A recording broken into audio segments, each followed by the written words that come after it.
पीक विमा शेतकऱ्याच्या काळजाचा विषय. तर हो मित्रांनो, वेळोवेळी पीक विम्यासंदर्भात वेगवेगळे अपडेट येत असतात, वेगवेगळी माहिती येत असते आणि खूप साऱ्या जिल्ह्यांमध्ये खूप साऱ्या शेतकऱ्यांना टप्प्याटप्प्याने काय होणं, पण किंचित किंचित म्हणजे कमी कमी जास्त प्रमाणामध्ये पीक विमा, कमी शेतकऱ्यांना पीक विमा किंवा काही शेतकऱ्यांना जास्त रक्कम, काही शेतकऱ्यांना कमी रक्कम असा पीक विमा गेल्या 2-4 वर्षापासून येताना आपण पाहत आहोत मित्रांनो. त्यामुळे ज्या शेतकरी बांधवांना पीक विमा मिळालेला नाहीये, त्या शेतकरी बांधवांकरता पीक विम्याची कधीही अपडेट आली तर ती महत्वाची असते आणि त्यामध्ये त्या शेतकरी बांधवांचं काही चुकीचं सुद्धा नाही, काही चुकलेलं सुद्धा नाही मित्रांनो. कारण त्यांना पीक विमा मिळालेला नसतो आणि त्यावेळेस जेव्हा पीक विम्याची अपडेट येते तर नक्कीच ते आवर्जून ती अपडेट पाहण्याचा प्रयत्न करतात. त्यामध्ये आपल्याकरिता शेतकरी बांधवांकरिता काही लाख मोलाचे कामाचे आहे का हे शोधण्याचा प्रयत्न करत असतात मित्रांनो. तर त्यानुसारच आता खऱ्या अर्थाने पीक विम्यासंदर्भात एक दिलासादायक बातमी समोर आलेली आहे. पीक विम्यासंदर्भात दिलासादायक बातमी समोर आलेली आहे म्हणजे याच्या अगोदर सुद्धा आलेली होती. परंतु याच्या अगोदर जेव्हा ही दिलासादायक बातमी आलेली होती त्यावेळेस शेतकरी बांधवांना मोठ्या प्रमाणामध्ये पीक विमा न मिळण्याचे काय कारण होतं ते आपण या व्हिडिओच्या माध्यमातून पाहणार आहोत. तर मित्रो, 2021, 2022, 2022, 2023 खरीप हंगाम यामध्ये सुद्धा काही रब्बी हंगामाचे सुद्धा वेगवेगळे कॅल्क्युलेशन शेतकरी बांधवांना दिसले होते. त्यांच्या रकमा सुद्धा दिसलेल्या होत्या. परंतु रकमा दिसल्याच्या नंतर कॅल्क्युलेशन ज्या रकमा दाखवत होतं त्या रकमा संदर्भात शेतकरी बांधवांनी या अगोदरच्या मी जेव्हा जेव्हा पीक विम्या संदर्भात व्हिडिओ दिले, अपडेट दिली, त्या कमेंट बॉक्समध्ये त्यांच्या रकमा सुद्धा सांगितल्या. परंतु खूप दिवसापासून त्या रकमा दाखवलेल्या असताना सुद्धा त्यांच्या खात्यावर ते पैसे जमा झालेले नव्हते मित्रांनो.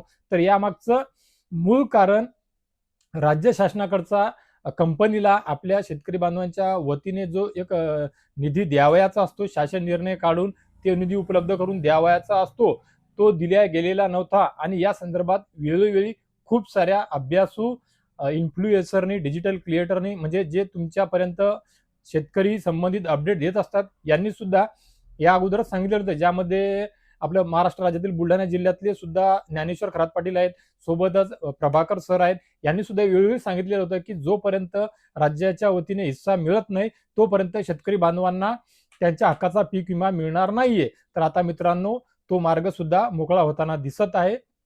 2-4 शासन निर्णय निर्गमित करण्यात आलेले आहेत, ज्यामध्ये कमी जास्त प्रमाणामध्ये कुठे 18 कोटी तर कुठे काही लाखाच्या स्वरूपामध्ये असे वेगवेगळे शासन निर्णय निर्गमित करण्यात आलेले आहे. ज्यामध्ये वेगवेगळ्या कंपनीला वेगवेगळ्या जिल्ह्यानुसार त्या रकमा देण्यासंदर्भात, ती निधी मंजूर करण्यासंदर्भातले जे शासन निर्णय आहेत ते आता कुठे जारी करण्यात आलेले आहेत. त्यामुळे आता जे शेतकरी बांधव राहिलेले आहेत, पीक विमा मिळण्यापासून वंचित राहिलेले आहेत, ज्या शेतकरी बांधवांना कमी रकमा मिळालेल्या आहेत, परंतु एक गोष्ट लक्षात घेण्याचा प्रयत्न करत जा मित्रांनो.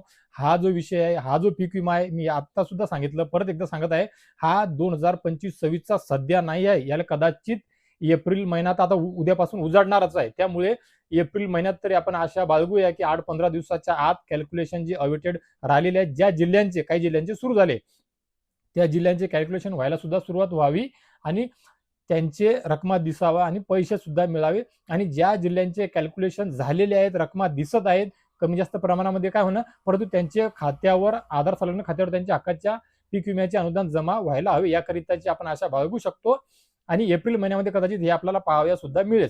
तर हा झाला 2025-26 चा विषय. परंतु या व्हिडिओच्या माध्यमातून आपण जे दिलासादायक बातमी घेऊन आलेलो आहे ती आहे 2021, 22, 2023, 2024 मध्ये राहिलेल्या शेतकऱ्यां बांधवांकरिता, कमी पीक विमा मिळालेल्या बांधवांकरिता. परंतु परत एकदा ते सांगू इच्छितो की ज्या शेतकरी बांधवांनी तक्रारी केल्या, क्लेम केले, कोणत्या कोणत्या प्रकारामध्ये केले, आता ते त्यांनाच माहीत. त्यांना डॉक्युमेंट आयडी आले का नाही आले का, ते आल्याच्या नंतर त्यांच्या बांधावर, त्यांच्या गाव पातळीवर त्या पीक विमा कंपनीचे प्रतिनिधी आले का, त्यांनी हार्ड कॉपीमध्ये फॉर्म भरून घेतले का, ऑनलाईन मध्ये त्यांच्या कॉम्प्युटरवरून, मोबाईलवरून कंपनीला तुमची तक्रार किती टक्क्यामध्ये नुकसान झालं हे कळवलं का, त्याच्यानंतरचे जे काही पात्र शेतकरी आहेत त्या शेतकऱ्यांनाच फक्त आणि फक्त निधी अभावी जे राहिलेले होते, मग भले ते अक्षरशः पीक विमा त्यांना कुठल्याही प्रकारचा खडकूही मिळालेला नव्हता, ते शेतकरी सुद्धा, किंवा ज्या शेतकऱ्यांना कमी प्रमाणामध्ये मिळाला होता ते शेतकरी सुद्धा या पीक विम्याकरिता पात्र आहेत मित्रांनो.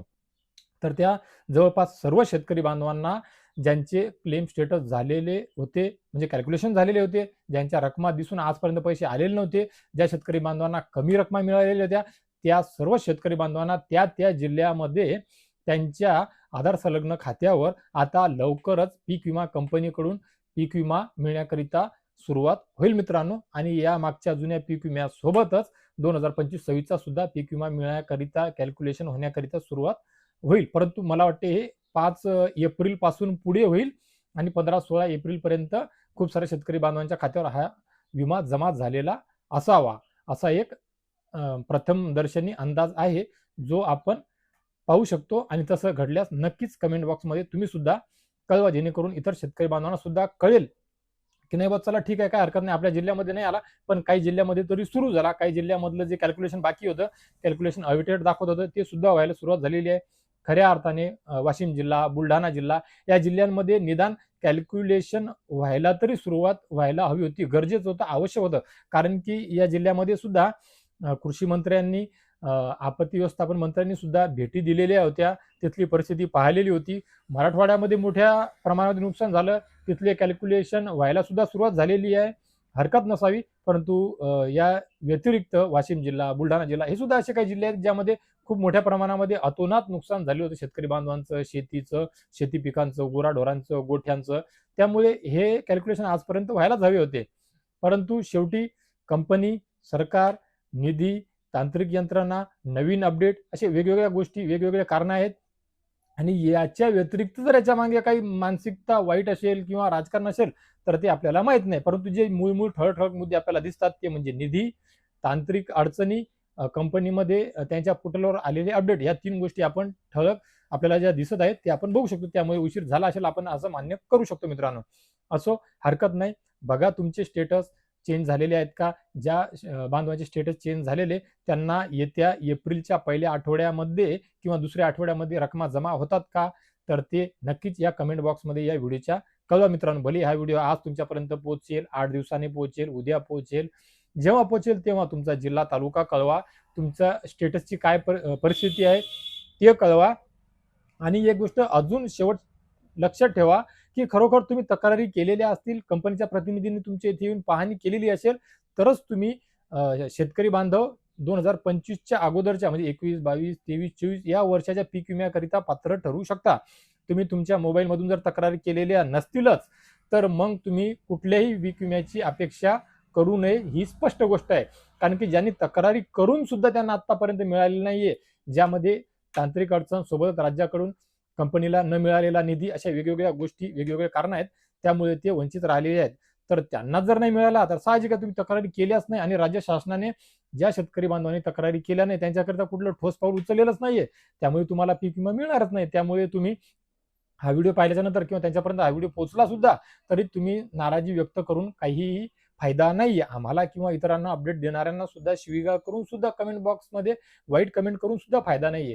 तुम्ही शासनाच्या वतीनं, शासनाकरिता तुमचा काही मेसेज असेल, शासनावरची तुमची नाराजी असेल, ती तुम्ही नक्कीच कळवा. आमच्यावरची कळवली तरी हरकत नाही, पण आमच्यावरची कळवल्यास वेळ प्रसंगी बऱ्याच वेळा आम्ही असं करतो की मग जे लोक बॅड कमेंट करतात खरी माहिती देऊन सुद्धा आम्ही त्यांना कुठे ना कुठे आमच्यापासून दूर ठेवण्याचा प्रयत्न करतो. आणि मग तशा परिस्थितीमध्ये असं होते की आम्ही जर तुमच्याकरिता चांगली माहिती, खरी माहिती दिली ती सुद्धा तुमच्यापर्यंत मग पोहोचत नाही. त्यामुळे व्हिडिओ पाहिल्याच्या नंतर स्वतःला शांततेने विचारा, आपण तक्रारी केल्या का, आपण नियमामध्ये बसतो का, आपल्या मंडळामध्ये तेवढा मिलीमीटर पाऊस पडला का, त्या क्रायटेरियामध्ये आपण बसतो का, या साऱ्या गोष्टीचा विचार करा. त्यानंतर तुम्हाला जी आवश्यक वाटली ती कमेंट बॉक्समध्ये कमेंट करा.